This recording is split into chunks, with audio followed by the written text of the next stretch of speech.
Salam sejahtera Malaysia.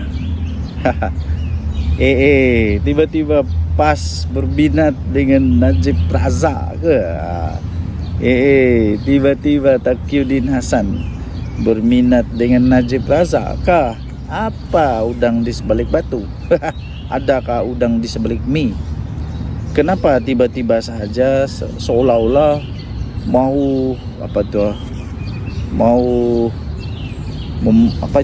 backup Najib ni, daripada bincang tentang Najib di parlimen,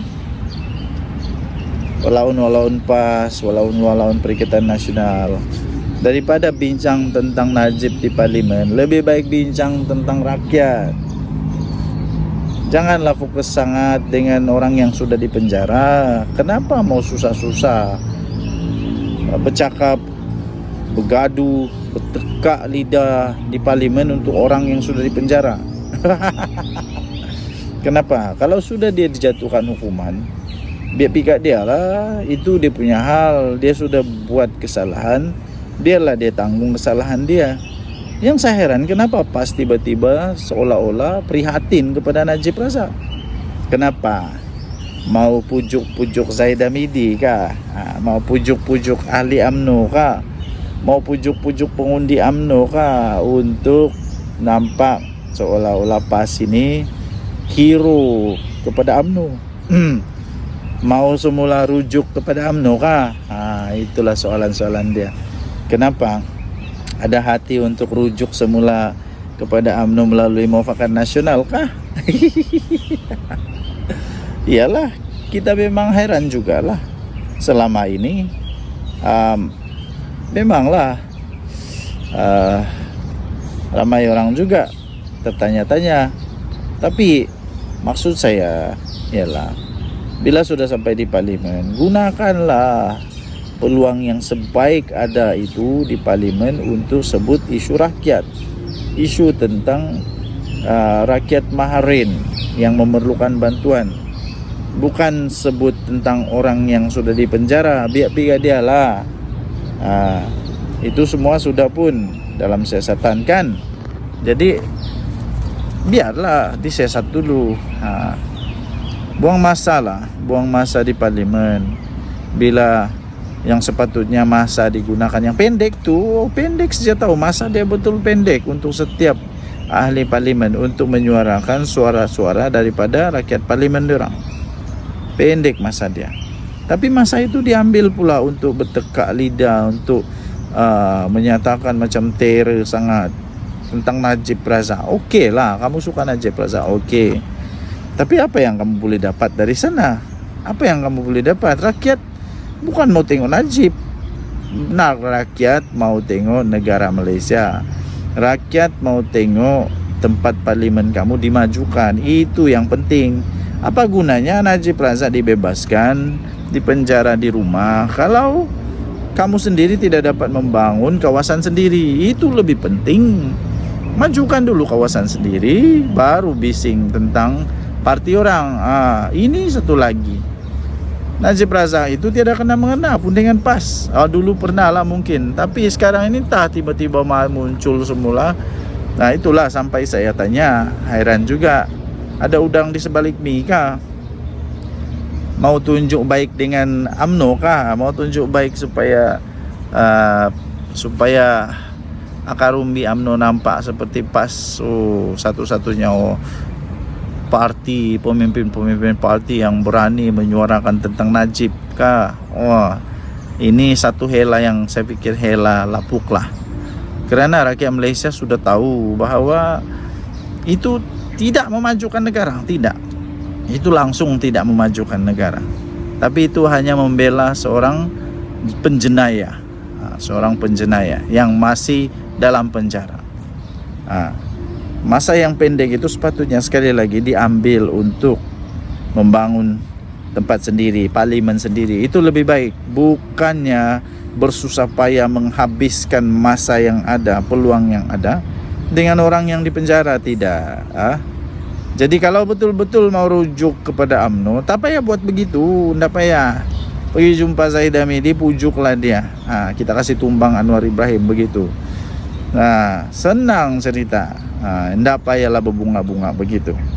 Oke, so apa pendapat anda? Tinggalkan komen. Denyut Nadi Suara Rakyat bergema di channel ini. Jangan lupa tekan butang subscribe, like, dan share. Malaysia kita punya, cinta Malaysia aku. Kita jaga kita. Bye-bye. Salam sejahtera Malaysia. Selamat pagi tuan-tuan dan puan yang dihormati sekalian. Aku enjoy sejak tepi hutan ni. Rosmah Mansor. The First Lady of Malaysia, ex First Lady of Malaysia, mempunyai seorang suami yang hebat, Najib Razak, Perdana Menteri Malaysia. Saya kata hebat kerana dia ada keberanian untuk mohon maaf sekarang lah. Persoalannya, adakah selepas ini pula Rosmah Mansor juga akan mengaku? Adakah Rosmah Mansor juga akan mengaku memohon maaf pula? Nah, kali ini siapa pula yang dia tempiaskan? Kalau Najib Razak, dia tempiaskan kesalahan itu kepada Jolo dan geng-geng sakau yang lain yang menyebabkan dia diperdaya, tidak sedar dan sebagainya. Ada salah laku yang berlaku dalam MDB. Entah kali ini si Rosmah Mansor siapa pula yang dia salahkan, siapa pula yang dia letakkan kesalahan itu. Nah, takkan pula lepas ini dia kenakan juga kepada Jolo. Ataupun jangan pula lepas ini dia kenakan Najib pula. Jangan pula tiba-tiba Najib Razak tidak memberikan saya panduan bagaimana untuk itu dan ini. So sudah diketahui tau, sudah dijatuhkan hukuman oleh mahkamah bahawa Rosmah Mansor bersalah. Sudah diketahui. Takkanlah pula Rosmah Mansor lepas ini mempersalahkan pula semua tukang jual barang kemas yang berharga, yang bernilai berjuta-juta, beratus juta itu, berpuluh-puluh juta tu. Takkan pula dia tempiaskan kesalahan ke sana. Oh, mereka bersalah sebab mereka keluarkan barang kemas yang cantik-cantik. Mereka keluarkan barang kemas yang aku ndak boleh lawan nafsu untuk mau beli. Ndak aku boleh lawan ni nafsu mau beli. Ndak aku boleh lawan ni aku punya perasaan untuk mau bergaya. Ndak aku boleh lawan ini untuk sakau duit untuk beli semua tu. Takkanlah pula dia cakap begitu kan. Ndak logik pula, ndak logik. Jadi saya fikir Rosmah Mansor tidak akan dapat buat macam Najib Razak lah. Macam mana dia mau buat? Dia tidak ada pun merit. Dia hanya ex First Lady of Malaysia. Inilah yang merisaukan ni.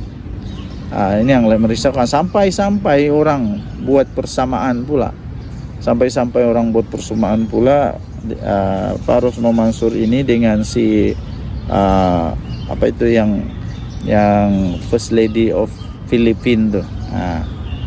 Sampai dikasih sama begitu. Hebat betul. Okey, jadi saya fikir Rosmah Mansor tidak ada yang special. Tidak ada yang special seperti Najib Razak. At least Najib Razak bekas Perdana Menteri, dia pernah buat satu gerakan One Malaysia. Itu masih melekat di sanubari rakyat Malaysia. Kita satu Malaysia. Memang hebat zaman tu. Tapi indak pula sangka berlaku begitu. Yang Rosmah Mansor mempergunakan kedudukannya sebagai ex First Lady of Malaysia untuk dapat begitu banyak duit negara. Tapi kita tengoklah apakah beliau akan berjaya di dalam di dalam rayuan dia, ataupun dia akan jadi antara manusia yang paling tua di dalam penjara Malaysia. Adakah dia pun akan memohon untuk dibuat di penjara di rumah? Saya fikir tidaklah, kalau dia tidak layak. Najib Razak masih lagi ada justification dia, masih ada boleh justify. Tapi Rosmah Mansor aku tahu, aku tidak faham apa mau kasih justify dia ni. Tiada. Dan ramai pula yang cakap kejatuhan Najib Razak mungkin kerana Rosmah Mansor. Sampai orang cakap begitulah. Walaupun bagi saya itu tidak jugalah berlaku begitu. Tidak juga, sebab seorang suami dia membuat keputusan dia sendiri. Dia kalau dia tahu dia akan buat keputusan yang betul, tak akan dengan mudah pula boleh terpengaruh dengan istri kan. Okay. So apa pendapat anda? Tinggalkan komen. Denyut Nadi Suara Rakyat bergema di channel ini. Jangan lupa tekan butang subscribe, like dan share. Bye bye. Salam sejahtera Malaysia. Selamat pagi.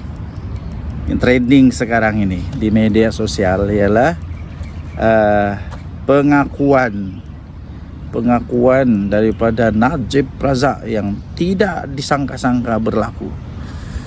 Apabila penghakiman baginya tidak lama lagi akan diumumkan sama ada akan dibebaskan atau akan terpaksa untuk membela diri. Akhirnya beliau mengaku juga akhirnya.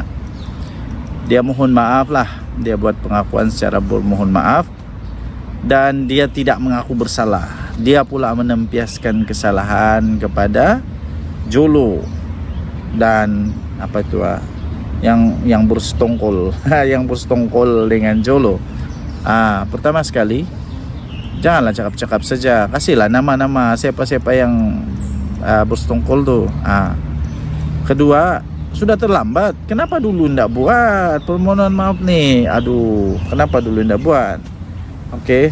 Jadi akhirnya Najib Razak mengaku bahawa dia mohon maaf kerana ada salah takbir ke apakah, salah guna kuasa kah, ataupun salah laku kah yang berlaku di dalam 1MDB lah.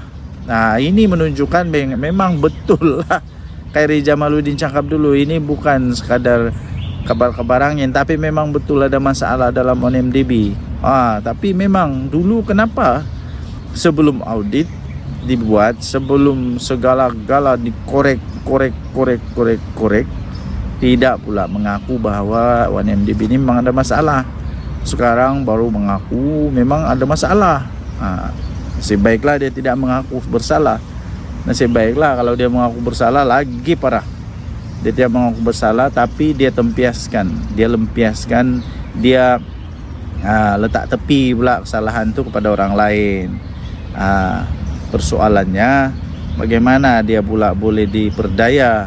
Dia kata dia telah diperdaya. Dia kata dia tanpa sedar ke apa kan. Begitulah, kamu bacalah sendiri dia punya pengakuan tu. Masalah dia ialah dia ni Perdana Menteri, tak akan senang-senang saja kena begitu. Sampai ada satu artikel baru saya baca, tidak ada apa-apa kuasa yang di atas daripada undang-undang. There is nothing above the law. Walaupun kau Perdana Menteri kah, bekas Perdana Menteri kah, macam mana tu? Di dalam mahkamah tidak boleh dipakai perkataan tidak tahu. Tidak tahu. Sebab pertama, dia Perdana Menteri, bijak, pandai. Kedua, dia ada pegawai-pegawai dia. Pegawai-pegawai yang bijak, pandai. Kalau tidak pandai, tanya pegawai. Kalau pegawai tidak pandai, panggillah Jabatan Audit Negara kah, orang-orang yang pakar-pakar di dalam forensik keuangan. Jangan sampai sudah parah, disembunyi-sembunyi, baru sekarang baru sadar, sudah terlambat. Kalaulah dulu masa 1MDB dia masih jadi Perdana Menteri, benda ni sudah diketahui dan sudah diselesaikan, saya fikir Najib Razak tidak ada dalam penjara. Tidak ada dalam penjara. Tapi masalah dia sudah terlambat, sudah lama berlaku, baru sadar. Jadi bagus juga kita memaafkan, ya.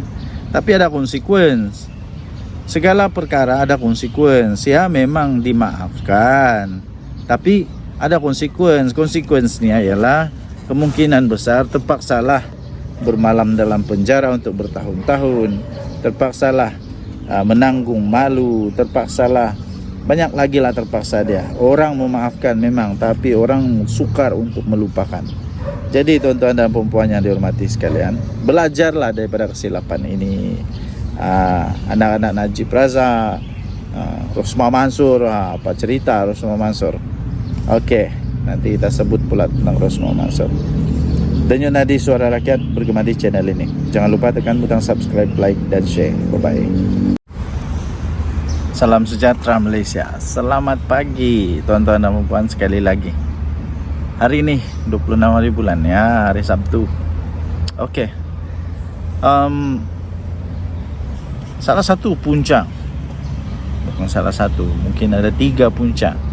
3 puncak kenapa Bersatu tidak akan mendapat kepercayaan yang banyak lagi daripada rakyat. Ialah seperti dalam tajuk ulasan yang baru saja saya baca, walaupun pendek dia. Anda boleh tengoklah di dalam versi premium dia yang diberikan penjelasan lebih jelas ya, iaitu cabaran kepada Bersatu Muhyiddin Yassin, terutamanya cabaran kepada Bersatu Muhyiddin Yassin terutamanya dalam Perikatan Nasional. Yang pertama, cabaran untuk menamakan. Tapi sebelum menamakan, cabaran untuk Bersatu tetap kekal relevan berdaraju di dalam Perikatan Nasional. Kerana saya lihat Bersatu sebenarnya bukan peneraju.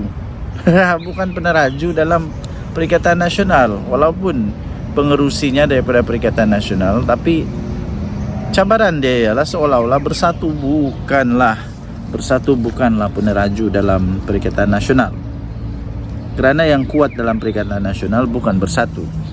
Yang kuat dalam Perikatan Nasional adalah PAS. Kita dapat lihat di sini, pertama ada dilema untuk menyatakan siapa yang menerajui Perikatan Nasional. Kalau kasih Bersatu meneraju Perikatan Nasional, dia tidak kuat. Tidak kuat manapun Bersatu. Bolehlah dikatakan bahawa Bersatu ini hanya berharap kepada ihsan pengundi-pengundi daripada PAS, pengundi-pengundi Melayu PAS, Melayu Islam, ahli-ahli PAS.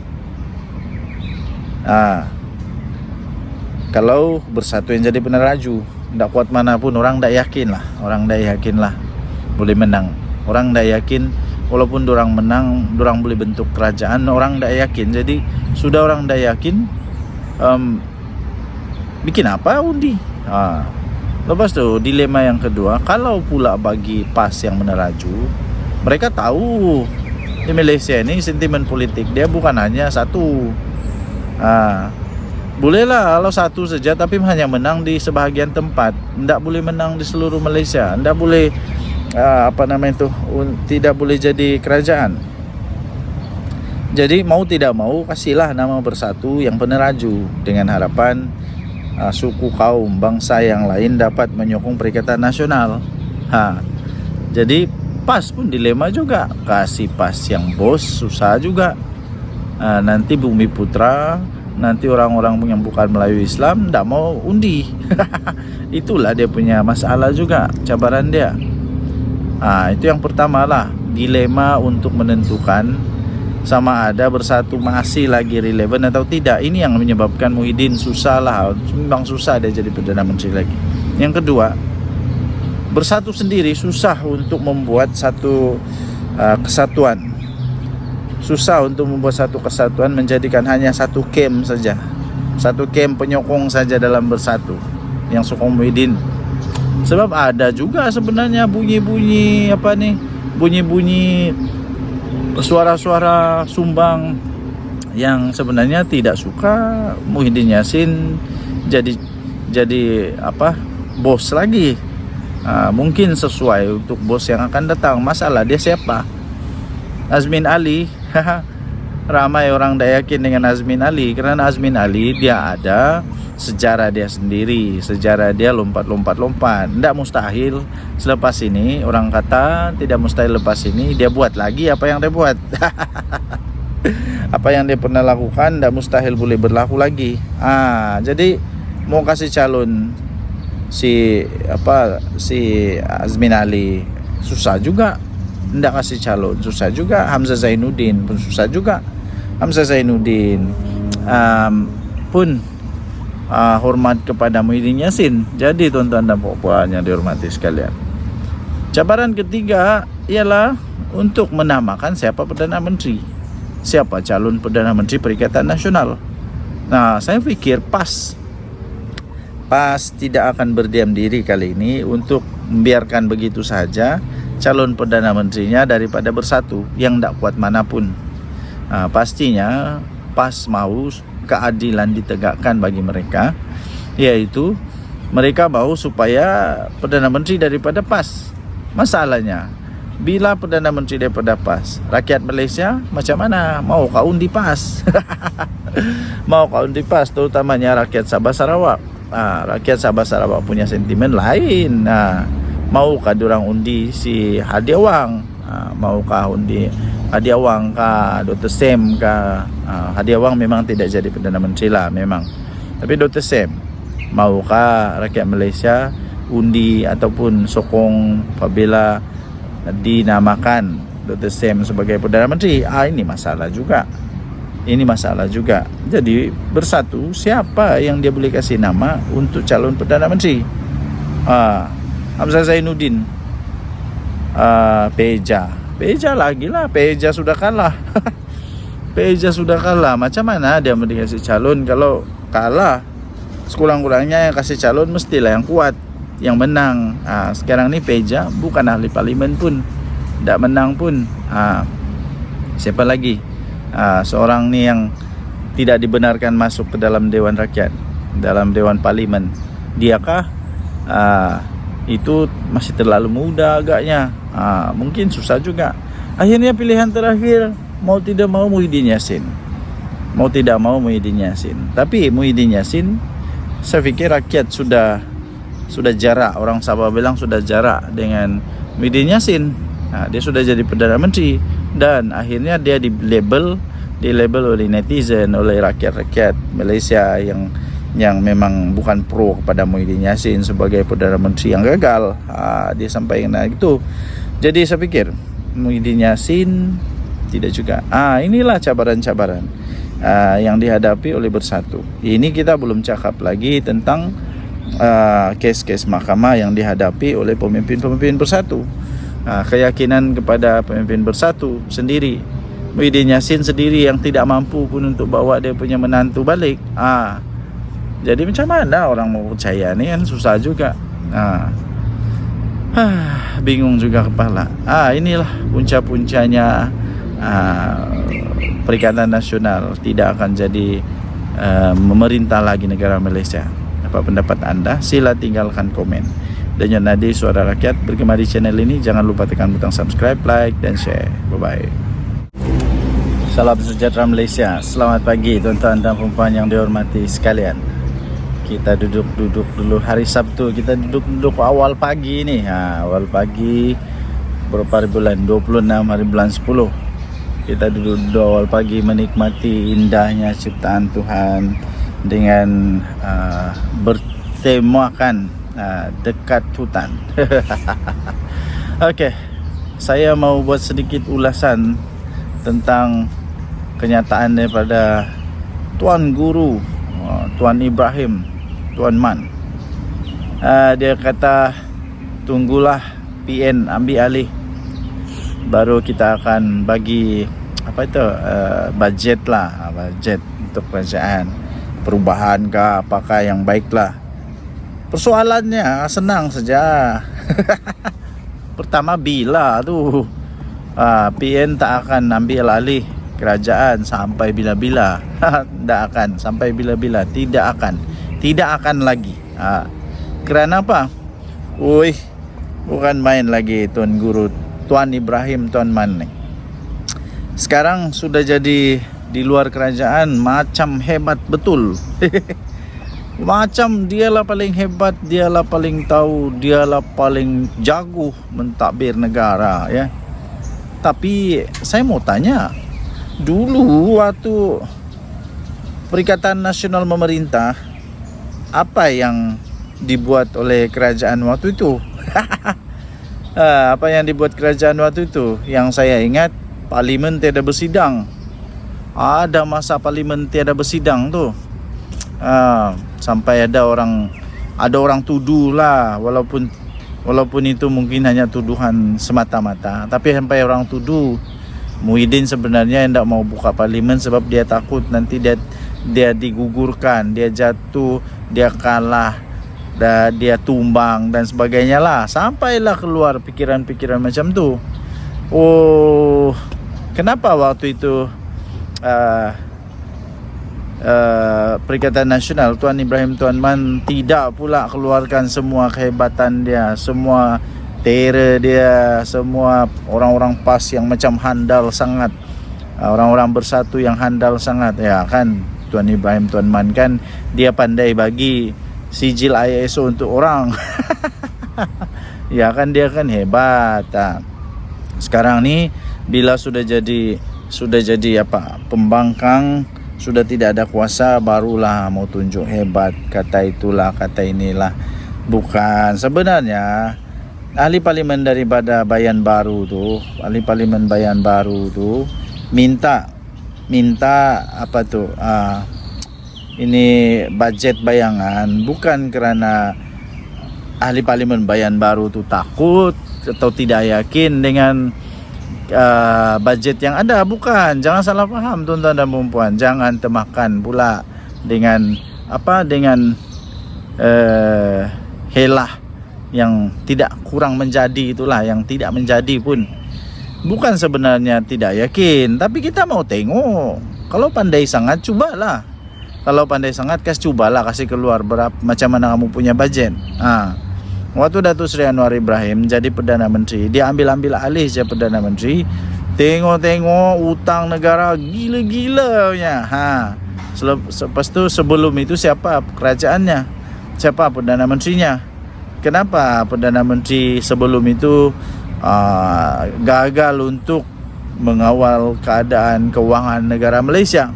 Kalau terror sangat, sampai hutang gila-gila punya.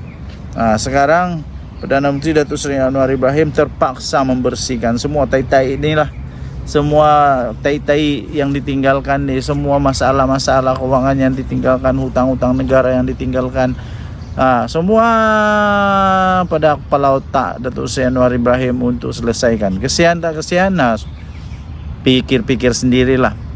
Akhirnya rakyat Malaysia yang menanggunglah semua hutang tu.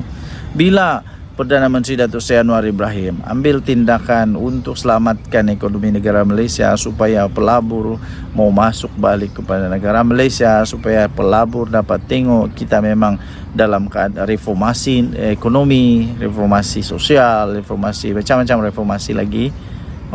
Meroyanlah tim-tim sebelah tu. Kata inilah itulah, tapi semuanya berpunca dari mana? Berpunca dari siapa? Ekonominya berpunca dari mana? Dari hutang siapa?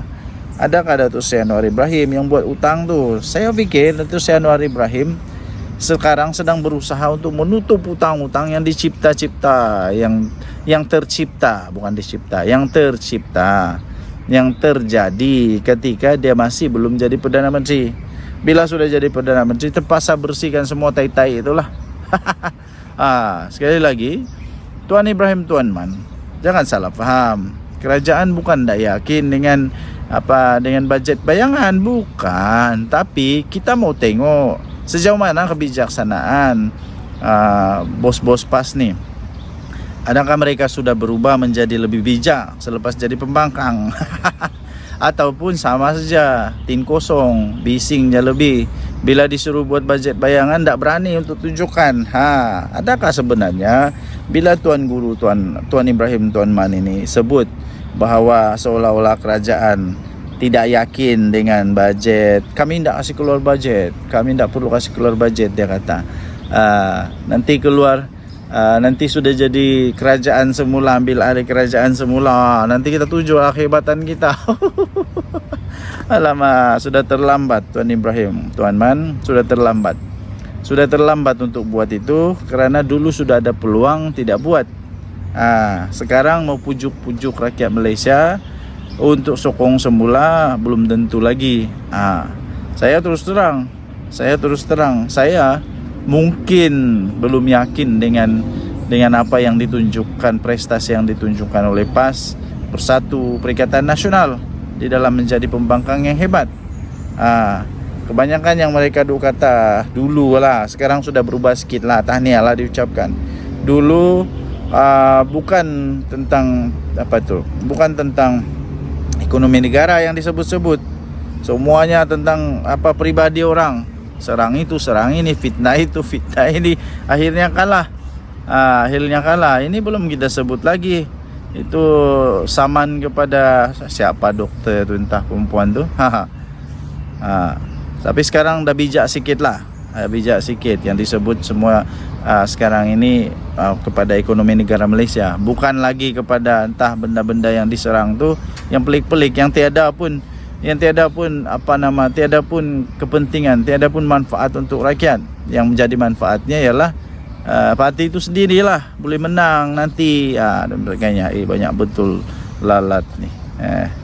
Okey, so apa pendapat anda? Tinggalkan komen. Dan Nadi Suara Rakyat bergema di channel ini. Jangan lupa tekan butang subscribe, like dan share. Malaysia kita punya, cintai Malaysia aku, kita jaga kita. Bye bye. Okey, salam sejahtera Malaysia. Dan Nadi Suara Rakyat bergema di channel ini. Tuan-tuan dan puan yang dihormati sekalian, menjadi satu misteri paling besar sampai sekarang ialah mana Jolo dan mana menantu Muhyiddin Yassin. Mana dia orang sekarang? Dan kenapa dia orang tidak berani untuk datang balik Malaysia? Terutama kita mau mengulas sedikit lah tentang menantu bekas Perdana Menteri Muhyiddin Yassin. Heran juga kenapa dia nak balik Malaysia. Yang paling penting, kalau dia tidak bersalah, baliklah Malaysia. Jangan buat orang lebih rasa bahawa kamu itu betul-betul bersalah. Sebab kalau kamu melarikan diri, itu memang betul-betul kamu bersalah lah. Orang yang betul, orang yang benar, orang yang tidak bersalah, dia tidak akan lari. Dia akan lawan dengan kebenaran. Tapi orang yang lari itu memang dia lari daripada sesuatu yang salah lah. Memang dia takut lah tu. Jadi kalau kamu lari, kamu takut lah. Paling kesian, ini sebenarnya akan membawa kesan buruk kepada mentua kamu. Akan membawa kesan buruk kepada mentua kamu sendiri, Muhyiddin Yassin. Jadi kalau mau jaga Muhyiddin Yassin punya air muka dia, kepercayaan orang-orang Malaysia kepada dia, balik. Dan Muhyiddin Yassin pula lebih baik diam-diam lah, jangan cakap apa-apa. Sebab kamu pun tak best mana pun, tak mampu pun buat apa-apa. Kalau menantu sendiri pun tak kamu mampu untuk handle, apalagi rakyat Malaysia. Dan satu lagi kesian lah isteri kepada menantu ni, sampai hati juga ditinggalkan begitu saja kan. Okey, kita harap apa yang kita dengar menjadi kenyataan, yaitu sebenarnya polis Diraja Malaysia tidak pernah berhenti. Polis Diraja Malaysia tetap berusaha untuk mencari kedua-dua manusia ini, yaitu Jolo dan menantu Muhyiddin Yassin. Dua-dua sedang diusahakan untuk ditangkap. Jadi kita doakan semoga polis Diraja Malaysia berjaya menangkap. Kita doakan semoga polis Diraja Malaysia berjaya menangkap mereka kedua-dua. Jadi nanti kalau sudah ditangkap, sama ada Najib terlibat, Najib masalah, atau Muhyiddin terlibat, Muhyiddin dalam masalah, kita tidak tahulah. Tapi yang pasti kita mau supaya polis Diraja Malaysia berjaya tangkap dan akhirnya disiasat. Kalau betul-betul, kalau salah, betul tetap betul, salah tetap salah. Saya rakyat Malaysia mau melihat supaya rakyat Malaysia selepas ini kembali yakin, kembali percaya kepada negara Malaysia dalam undang-undangnya, dalam lawan rasuah, penyelewengan. Tapi itulah yang berlaku sekarang di Malaysia lah. Tahniah diucapkan kepada Perdana Menteri Malaysia yang terbaik. Denyut Nadi Suara Rakyat bergema channel ini. Salam sejahtera Malaysia. Denyut Nadi Suara Rakyat bergema di channel ini. Okey, tuan-tuan dan puan yang dihormati sekalian. Persoalan utama sekarang ialah apa jadi dengan Najib Razak yang sudah minta maaf, buat pengakuan. Lepas itu adalah beberapa pihak yang sudah siap untuk memaafkan dia lah. Tapi ada juga yang sebut kalau dia mau minta dimaafkan, dia kena bagi tahu lah, dia kena dedah lah siapa dalang-dalang yang terlibat, siapa yang terlibat di dalam semua yang berlaku itulah. Jadi persoalannya, habis apa seterusnya? What next? Apa seterusnya selepas dia buat permohonan maaf? Takkan pula dengan mudah selepas permohonan maaf semuanya selesai. Tidaklah boleh begitu. Jadi saya fikir heran jugalah. Saya pun tertanya-tanya, mungkin anda boleh berikan input, berikan pendapat anda, apa sebenarnya tujuan dia buat begitu ya? Apa sebenarnya tujuan dia buat begitu? Saya betul-betul masih lagi sampai sekarang berfikir apa tujuan dia buat begitu. Sebab tidak ada apa-apa yang boleh berubah. Dia tidak juga keluar dari penjara, tapi mungkin kerana keputusan sama ada dia perlu membela diri ataupun dia akan dilepaskan diketahui tidak lama lagi. Adakah ini satu strategi untuk supaya dapat pengampunan ke, supaya dapat belas kasihan daripada rakyat Malaysia kah? Saya pun tidak tahulah. Dan seterusnya yang menjadi tanda tanya jugalah kepada saya, betulkah itu memang betul-betul dari dalam hati dia? Betulkah itu dari dalam hati dia? Betulkah itu ditulis oleh dia betul? Tapi saya percaya dia yang tulis lah. Cuma itulah persoalan saja.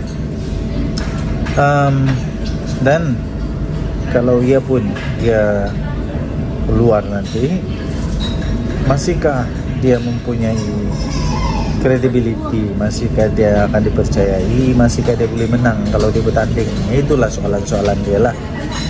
Saya fikir rakyat Malaysia akan membuat itu sebagai satu